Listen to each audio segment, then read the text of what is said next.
నమస్కారం అండి. నమస్తే సార్.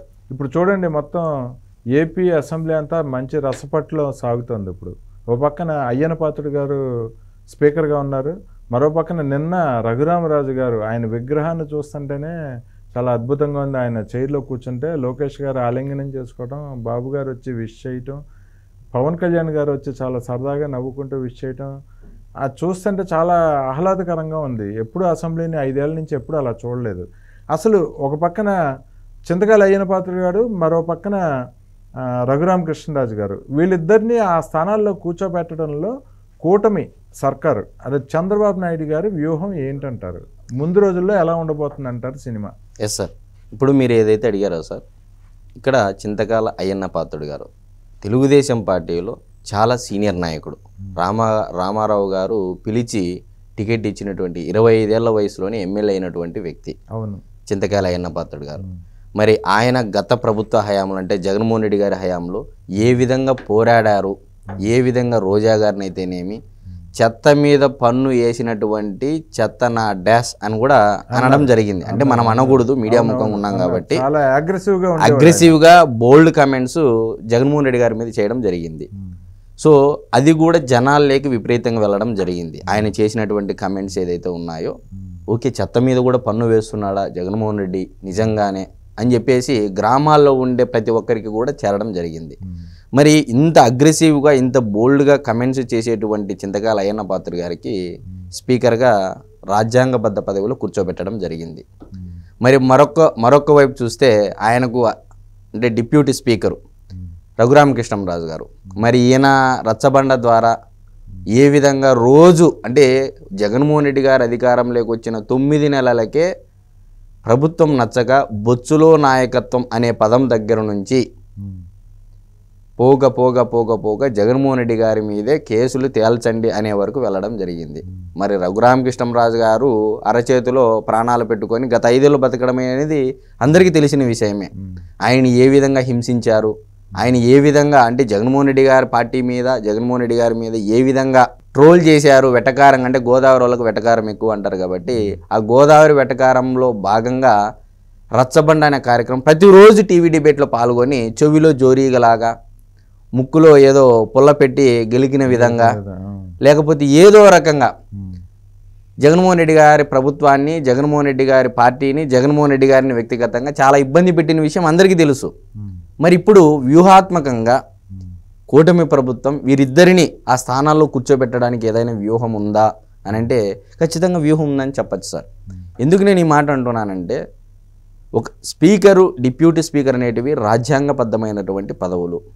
మరి వీటికి అంటే ఎమ్మెల్యేలు రాజ్యాంగబద్ధమైన పదవులే, ఎంపీలు రాజ్యాంగబద్ధమైన పదవులే, మంత్రులు ఇవన్నీ ఉంటాయి, శాసనమండలిలో ఎమ్మెల్సీలు రాజ్యాంగబద్ధమైన పదవులే. కానీ ఈ స్పీకర్లకు, డిప్యూటీ స్పీకర్కు ఏదైతే పరిమితి ఉంటుంది సార్, మాట్లాడేదానికి డిసిప్లైన్ క్రమశిక్షణతో కూడినటువంటి పరిమితి ఉంటుంది మాట్లాడడానికి. మరి ఒక రకంగా వాళ్ళని అదుపు చేస్తూనే, వాళ్ళ సీనియారిటీకి గౌరవిస్తూనే అందరినీ కంట్రోల్ చేసే హక్కు అంటే ఒక అసెంబ్లీ ప్రజల సమస్యల గురించి మాట్లాడేటువంటి అసెంబ్లీలో అందరికీ తెలుసు ఆన్ రికార్డు ఉంటుంది. ఏ మాట ఒక బూతు మాట్లాడినా, ఒక పదం వాడినా ప్రతి ఒక్కటి అసెంబ్లీలో ఆన్ రికార్డ్ అవుతుంది. నువ్వు 40 ఏళ్ల తర్వాత అడిగినా కూడా పలానా ఎమ్మెల్యే, పలానా ఎంపీ, పలానా ఎమ్మెల్సీ, పలానా మినిస్టరు ఈ శాఖకు సంబంధించి అసభ్యకరంగా వ్యక్తిత్వ హననం చేశాడని చెప్పేసి రేపు పొద్దున్న రికార్డ్స్ చూపించడానికి కూడా ఖచ్చితంగా ఆస్కారం ఉండేటువంటి అసెంబ్లీ. మరి ఆన్ రికార్డ్ చేసినటువంటి అసెంబ్లీలో గతంలో జగన్మోహన్ రెడ్డి గారి హయాంలో ప్రతి ఒక్కటి బూతులు మాట్లాడారు. మరి ఒకవైపు చాలామంది ప్రజల్లో ఏం కలుగుతూ ఉందంటే, ప్రజల కోరిక మేరకే, ప్రజల అభీష్టం మేరకే కూటమి ప్రభుత్వము రఘురామకృష్ణరాజు గారిని డిప్యూటీ స్పీకర్గా ఎన్నుకోవడం జరిగింది. మరి నిన్నటి రోజున కూడా అసెంబ్లీలో అచ్చెన్నాయుడు గారు మాట్లాడినది మనం విన్నాము. అధ్యక్ష,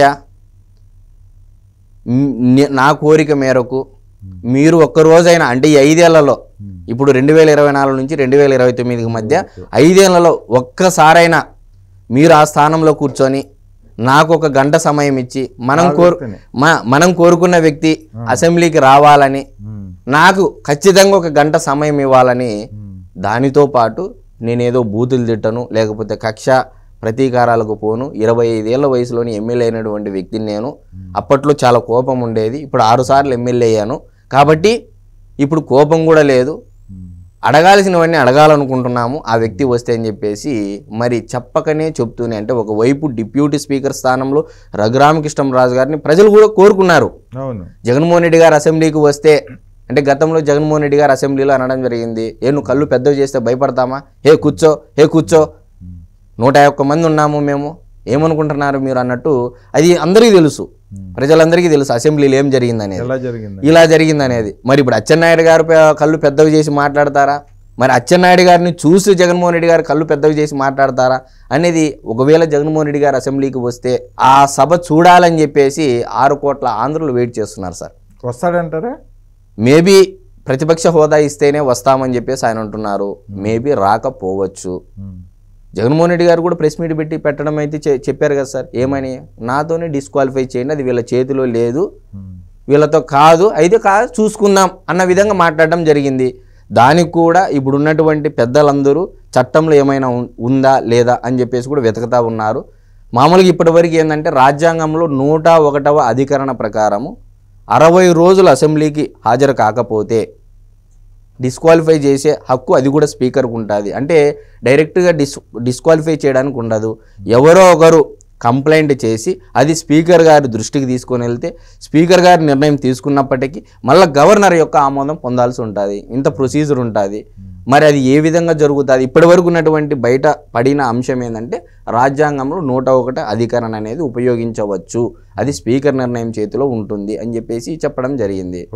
మరి ప్రజల అభీష్టం మేరకే నారా చంద్రబాబు నాయుడు గారు అయితేనేమి, పవన్ కళ్యాణ్ గారు అయితేనేమి, అటు నారా లోకేష్ గారు అయితేనేమి కూర్చోబెట్టడం జరిగిందేమో రఘురామకృష్ణంరాజు గారిని.